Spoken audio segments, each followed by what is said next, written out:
Espera. Antes de que te revele lo que sucedió en esta increíble historia.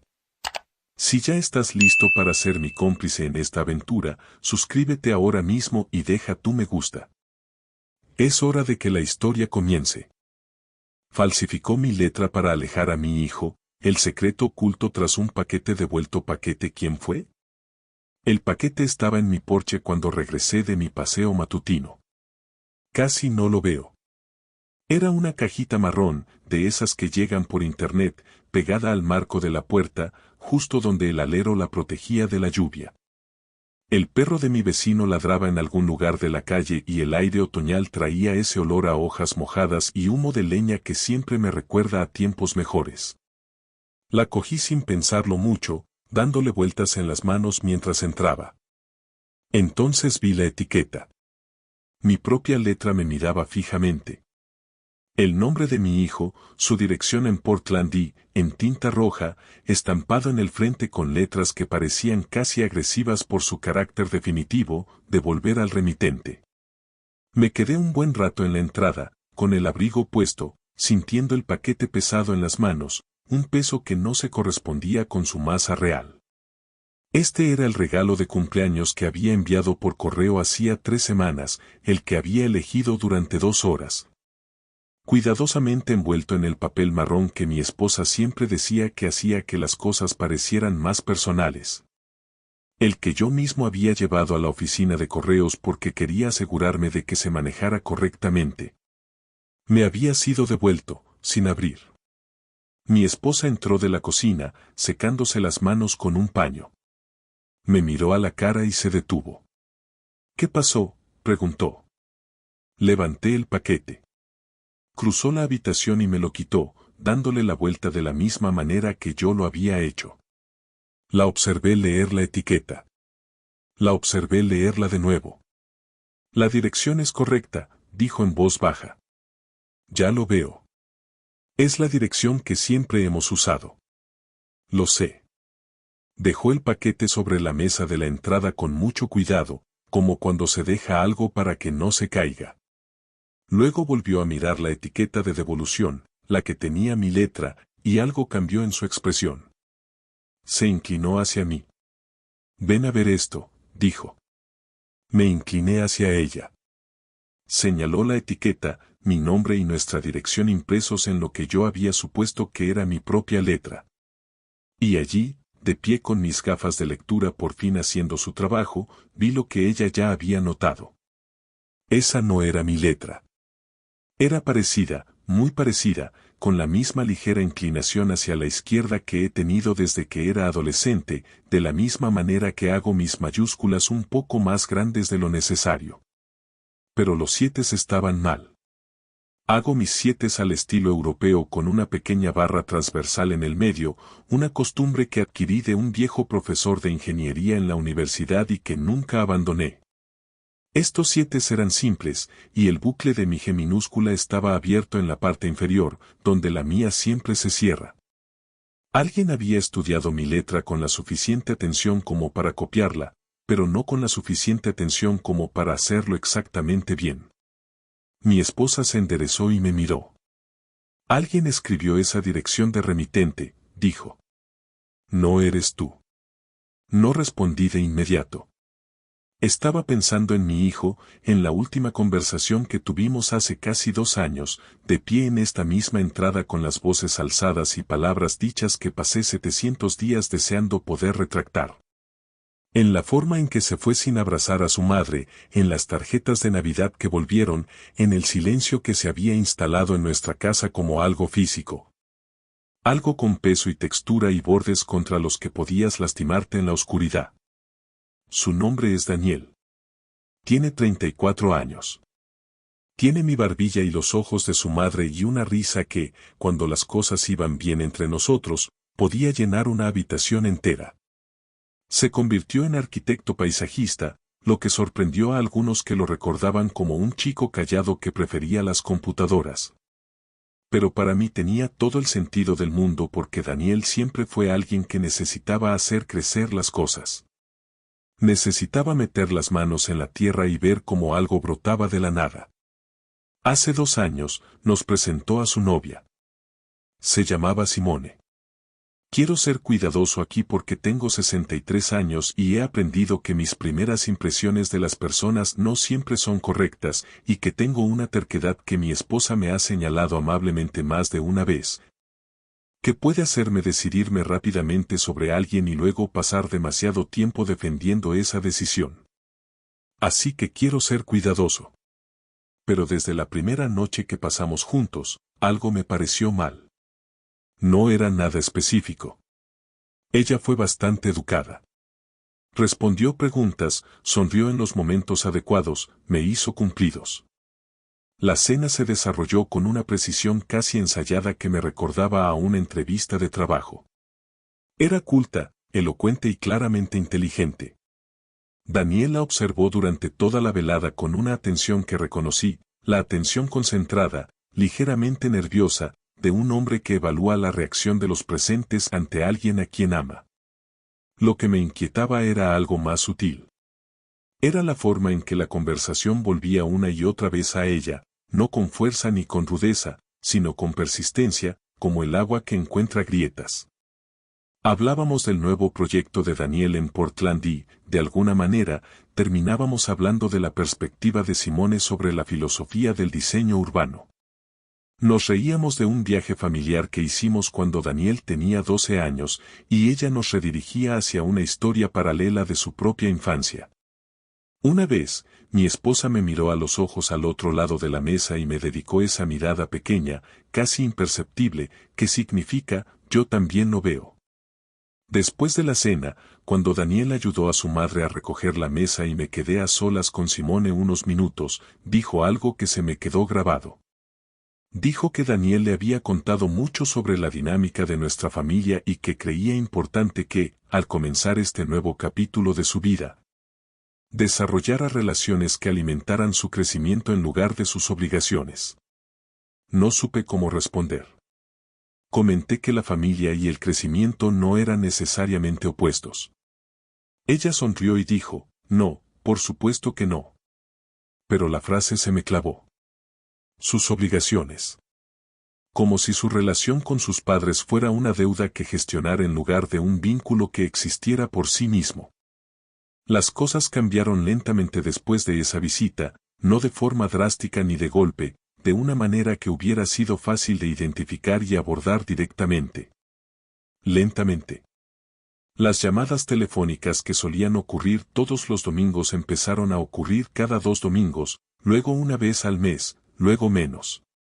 Los mensajes de texto que enviaba eran respondidos brevemente 1 o 2 días después con respuestas que contestaban la pregunta literal, pero cerraban todas las puertas que había dejado abiertas. Canceló planes para visitarnos en Acción de Gracias, luego en Navidad.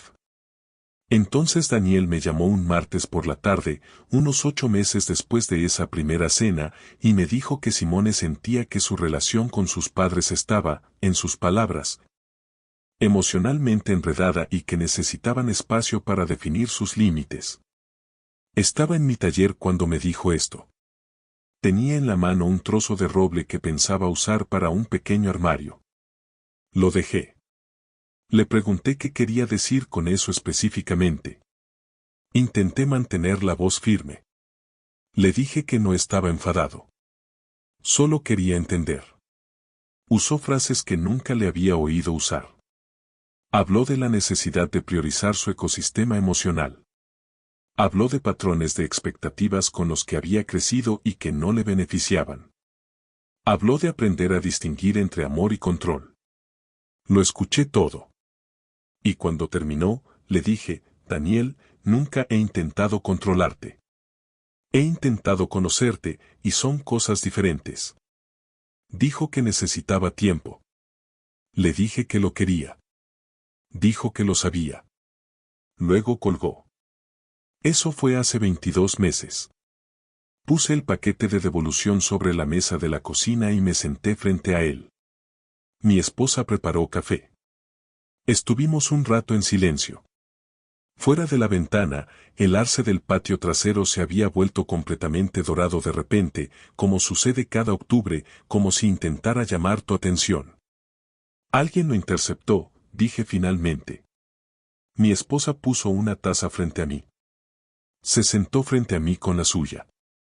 No fue devuelto por una dirección incorrecta, dijo. La dirección es correcta.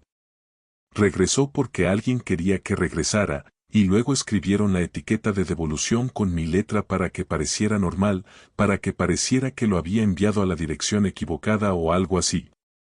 Así Daniel nunca sabría que lo enviaste.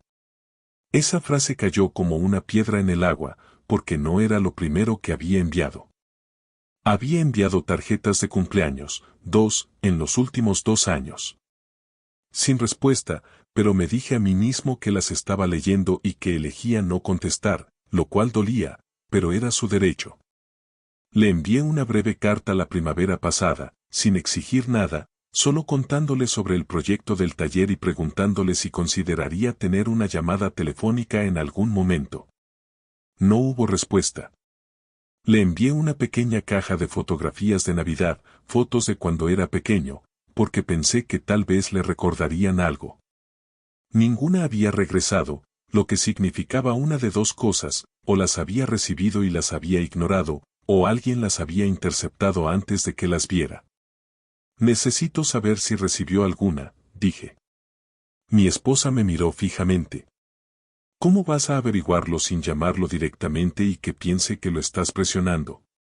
Esa era la pregunta correcta. Ese siempre había sido el equilibrio que intentaba mantener. No quería ser lo que ella me había dicho que era, esa presencia dominante que violaba sus límites.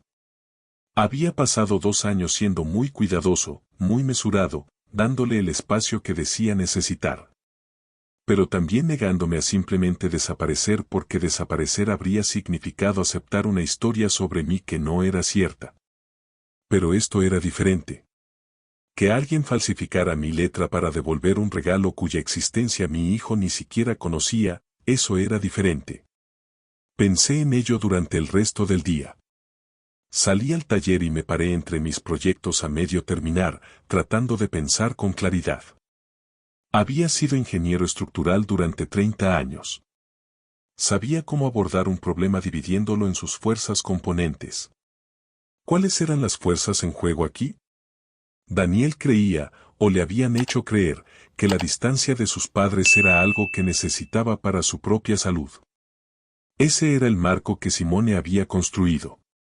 Cualquier cosa que yo hiciera que pareciera ejercer presión confirmaría ese marco y lo alejaría aún más. Cualquier acusación directa contra ella sonaría exactamente como el comportamiento controlador que ya le había explicado de antemano. Ella había construido la caja antes de tener que meterme dentro. Esa noche llamé a mi viejo amigo Gary, a quien conozco desde que ambos éramos ingenieros jóvenes en 1987. Y quien se ha convertido en la persona en la que más confío para que me diga cuando estoy haciendo el ridículo. Le expliqué toda la situación. Me escuchó sin interrumpir. Cuando terminé, me dijo, ¿tienes alguno de los otros sobres, las tarjetas y cartas que enviaste antes? Le dije que no, que eran cartas normales. Sobres sin seguimiento. ¿Este vino con número de seguimiento? Miré la caja en la encimera. Sí. Entonces tienes constancia de que se entregó y se devolvió. Eso es algo. No quiero involucrar abogados ni convertirlo en un conflicto, dije. No hablo de abogados, respondió Gary. Hablo de si puedes encontrar una manera de contactar a Daniel que no pase por ella. Pensé en eso. En lo que realmente sabía de la vida de mi hijo en Portland, sus amigos, su trabajo, qué aspectos de su vida existían fuera de la órbita de Simone. Y entonces me acordé de Marcus. Marcus había sido el mejor amigo de Daniel desde la universidad en la Estatal de Oregón. Compartieron habitación 3 años y estuvieron presentes en las bodas del otro. Marcus era un buen hombre, estable y leal. Tenía su número guardado por razones prácticas que ya no recordaba. Lo miré fijamente durante un buen rato antes de decidir qué iba a hacer. No lo llamé esa noche. Mi esposa y yo cenamos y vimos algo en la televisión a lo que ninguno prestó atención. A las 10 ella se fue a la cama y yo me senté en la sala con las luces bajas e intenté pensar en mi hijo con honestidad. ¿Tenía razón yo? Los padres no siempre la tienen. Los hijos se alejan a veces por razones legítimas. Repasé mi propia historia con Daniel con dolor, buscando qué pude haber hecho para justificar la palabra enredado. Encontré algunas cosas. Un periodo en sus 20 en el que fui demasiado rápido con los consejos no pedidos. Una conversación sobre su primer trabajo donde presioné más de lo debido para que volviera a nuestra ciudad. Momentos en los que el amor y la preferencia se confundieron. Pero también sabía la diferencia entre un padre que lucha por dejar ir y un padre que merece 2 años de silencio. Sabía la diferencia. Llamé a Marcus un jueves por la mañana, mientras mi esposa estaba en su clase de aeróbic. Contestó al segundo timbrazo. Me preguntaba si llamarías, dijo, y eso me dijo todo sobre cuanto sabía ya. Le pregunté directamente, ¿está bien, Daniel? ¿Ha recibido algo de mí en los últimos 2 años? Hubo una pausa significativa. Está bien, dijo Marcus con cautela. Creo. No lo veo tanto como antes. Simone y yo realmente no. Se detuvo y empezó de nuevo. Empezamos con el pie izquierdo y nunca nos hemos recuperado del todo. ¿Sabe que le envié cosas? Pregunté. Tarjetas, una carta, fotos y un regalo que me devolvieron. Otra pausa. Un regalo de cumpleaños, repitió Marcus. Me lo devolvieron con mi letra falsificada, dije. Lo que significa que no fue un error de entrega. Oí a Marcus exhalar lentamente. No sabía lo del regalo, pero hace un año Daniel me comentó que le sorprendía que sus padres ni siquiera le hubieran enviado una tarjeta. Le dije que estaba seguro de que lo habíais hecho. La cocina se sentía muy silenciosa. El zumbido del refrigerador parecía muy fuerte. ¿Cree que no he estado en contacto con él?, dije. Creo que eso es lo que le han hecho creer, sí, respondió Marcus. Apreté el teléfono. Marcus, necesito preguntarte algo y necesito que seas honesto. ¿Hay algo sobre cómo fui como padre, algo real, que justifique que Daniel corte el contacto conmigo? No su versión, sino la real. Se quedó callado. No, dijo. Honestamente, no. No fuiste un padre perfecto, pero Daniel hablaba de ustedes con verdadero amor hasta que llegó Simone. El cambio no fue gradual. Fue como un interruptor. Hablamos durante otros 40 minutos. Me dijo que Simone, desde que se mudaron juntos, había reducido sistemáticamente su contacto con prácticamente todos. Marcus tenía suerte si almorzaba con él cada 2 meses, siempre sin Simone y con la sensación de que el tiempo era prestado. Otros amigos habían dejado de intentarlo. Es un patrón, dijo Marcus. Simplemente no sabía qué hacer que no lo alejara más. Lo sé, dije. Ese también ha sido mi problema. Al colgar, me quedé mirando el arce por la ventana. Había perdido la mitad de sus hojas doradas durante la noche. Pensé en una mañana en que Daniel tenía 9 años y me observaba en el taller. Me preguntó por qué medía todo 2 veces antes de cortar. Le dije que la madera no da segundas oportunidades, que hay que estar seguro. Él me miró muy serio y preguntó, ¿y si mides mal 2 veces? Me reí y le dije que por eso también se confía en la vista. Lo extrañé con una precisión física. No la idea de él, sino a él. Le conté todo a mi esposa. Ella escuchó con los ojos brillantes y luego preguntó, ¿entonces qué hacemos? Necesito llegar a él de una forma que ella no pueda interceptar, dije. Y necesito que entienda que el silencio ha sido fabricado. Si vas a Portland, comenzó ella. Si aparezco en su puerta, ella lo planteará como una violación de límites, dije. Entonces tiene que ser algo que él mismo encuentre, dijo mi esposa. Algo que descubra.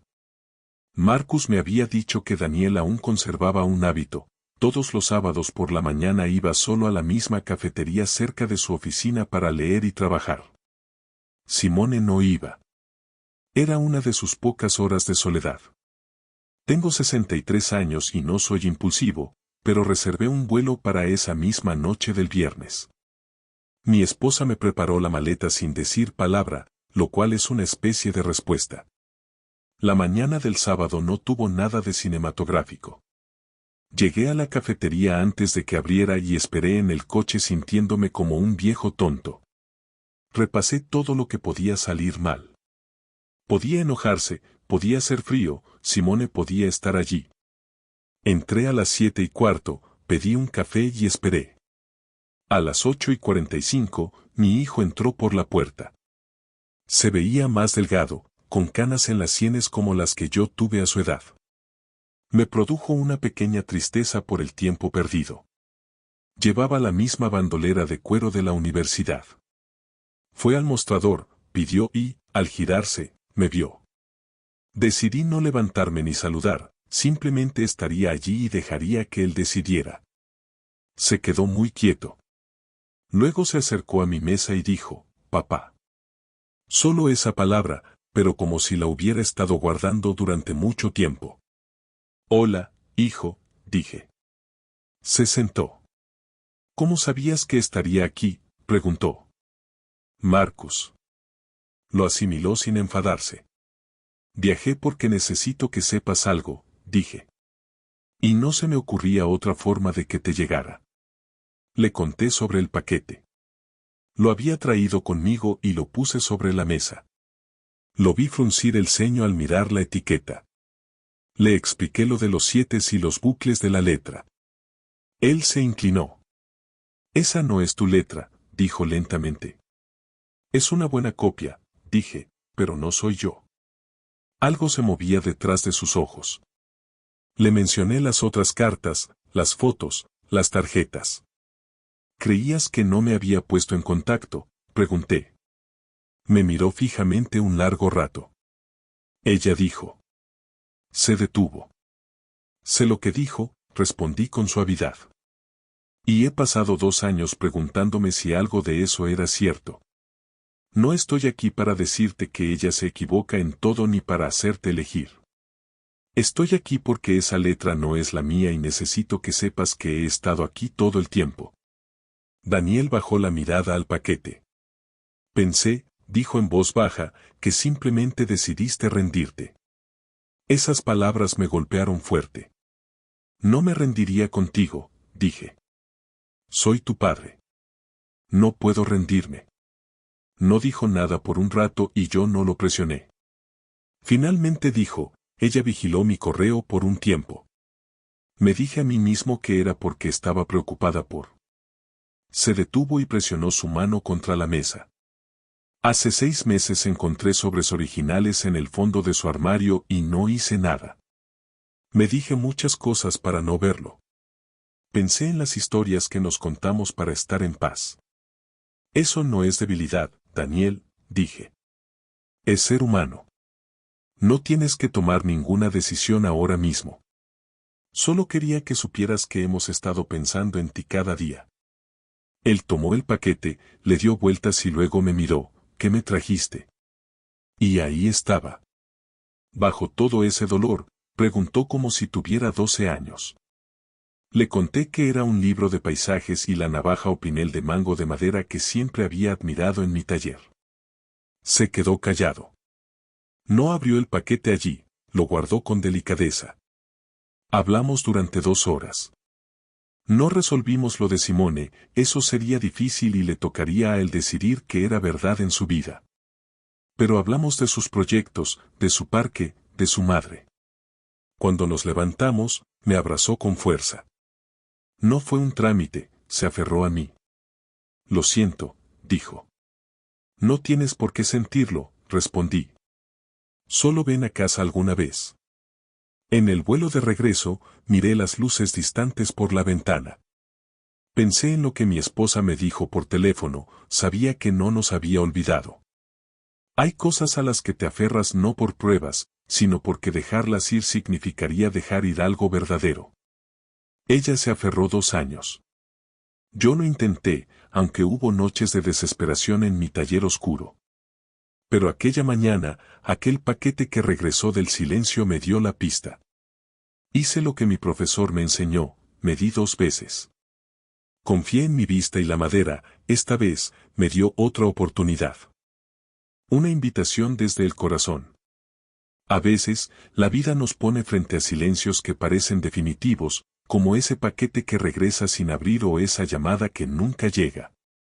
Pero si algo nos enseña la historia de hoy, es que la verdad siempre encuentra una grieta por donde salir, y que los vínculos verdaderos valen cada segundo de espera y cada kilómetro recorrido. En este canal, no solo contamos historias, construimos un refugio para quienes creen en el valor de la familia, en la integridad de la palabra y en la importancia de medir 2 veces antes de juzgar. Si este relato tocó alguna fibra en ti, si te recordó a alguien que extrañas o te dio el valor para buscar tu propia verdad, te invito a formar parte de nuestra comunidad.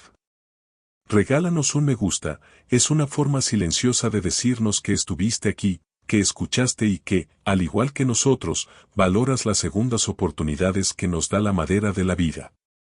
Suscríbete al canal, no dejes que el algoritmo decida qué historias llegan a tu puerta. Suscribirte es asegurar que este rincón de reflexión siga creciendo, como ese jardín que Daniel necesitaba plantar con sus propias manos. Activa la campana, para que nunca nos falte ese encuentro semanal, ese momento de pausa donde recordamos que, pase lo que pase, no estamos solos en nuestras luchas. Gracias por quedarte hasta el final, por confiar en nuestra vista y por ayudarnos a que estas palabras lleguen a quienes más las necesitan. Porque mientras haya alguien dispuesto a escuchar, ningún mensaje se quedará realmente sin remitente. Nos vemos en la próxima historia.